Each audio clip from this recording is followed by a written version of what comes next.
In this video, I'll be teaching you all the basics that you need to know about compression. Coming up.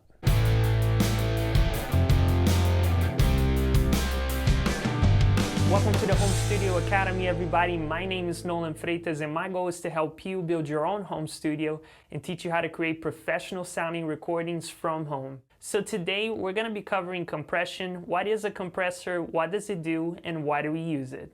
So compression is just a tool that we use to minimize the dynamics in our recordings. Ultimately, what a compressor does is it will take the loudest parts of your recording and the quietest parts, squish them together, and then give you a more balanced and even performance. In addition, what a compressor does is add a little bit of characteristics and color to the sound. So now that you know the basics of what is a compressor and what it does, let's jump into the computer so I can actually show you how to use a compressor. Alright, so this is the stock compressor that comes installed in Logic Pro, but I just want to let everybody know that every single DAW has a compressor, so just use whatever one you have to follow along. If you're using Logic Pro, you can access the compressor by going to Audio Effects, then clicking on Dynamics, and then Compressor. Okay, with compression, you only need to know 4 knobs: threshold, ratio, attack, and release. Threshold just means at which point the compressor is going to turn on.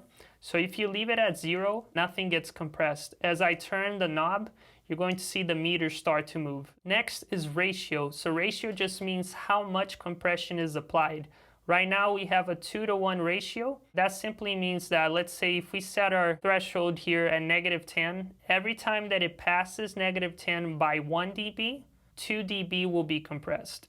Then we have attack and release. Attack just means how fast the compressor is going to kick on, and release means how fast it's going to turn off. If you put it on the lowest setting, this means you'll be the fastest attack and fastest release. If you bring it up, you'll be the slowest attack and slowest release. Hey, real quick, if you're getting any value out of today's content, please consider subscribing to the channel. Also, let me know down below in the comments what is your favorite compression plugin. And now, back to the video. Alright, so now we're going to start mixing, and as you can see, this vocal has definitely some higher peaks than other parts. So the goal is to make everything more even and balanced. So let's listen to the vocal without any compression first. I live day and night, regretting everything that was left behind. Ooh, and I don't hesitate, letting you know what I have to say. Okay, so the first words that I'm singing, and as you can hear, they're very loud compared to the rest, so we need to make that more even. So the first thing we need to do is set the threshold, okay? And when we're mixing vocals, I like to be between -3 to -6 dB on average. And so let's experiment and see if we can get to that point. And I don't hesitate, letting you know what I have to say. Okay, it's hitting about -3 to -4. Of course, on the highest note, it's gonna go past that, but on average, -3 to -6 is the sweet spot. Then we're going to set the ratio. Okay, ratio, again, is how much compression we're applying. Since this would be a lead vocal, I'm actually gonna take it up to 3-to-1 ratio, and let's hear how that sounds. The heat of the moment, when we both choose to own it, all the things that we went through made me see how I lost you. So to me, that sounds pretty good, but I had to bring the threshold down. Since we did increase the amount of compression, I just made it up through the threshold. Now, we need to decide with the attack and release, how fast do I want the attack to take place and how fast do I want the compressor to turn off. I don't want it to be extremely fast, but I definitely don't want it to be extremely slow either, so we're just gonna have to experiment and see what is the best setting. I live day and night, regretting everything that was left behind. Ooh, and I don't hesitate, letting you know what I have to say. So now let's hear the track before any compression is applied and then with compression. I live day and night, regretting everything that was left behind. And now with compression.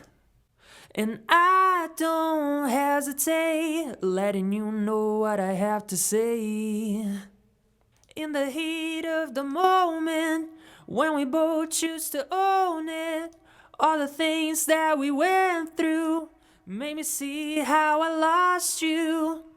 Alright, so you could probably hear that just by making these small adjustments, you're definitely bringing the vocal much more forward. It's going to become more present. And when you're recording a song, that's what you want with a lead vocal. You want it to be on top of the mix. And pro tip, if you're using Logic Pro, it not only gives you one compressor, it actually gives you multiple plugins all installed in one. Each of these compressors have their own sound.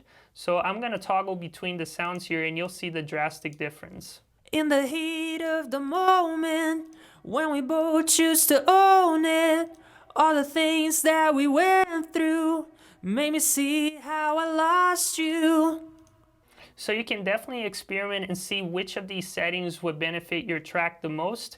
Also, if you're using a plugin that has a distortion knob, you can add a little bit of saturation and tube distortion to the sound.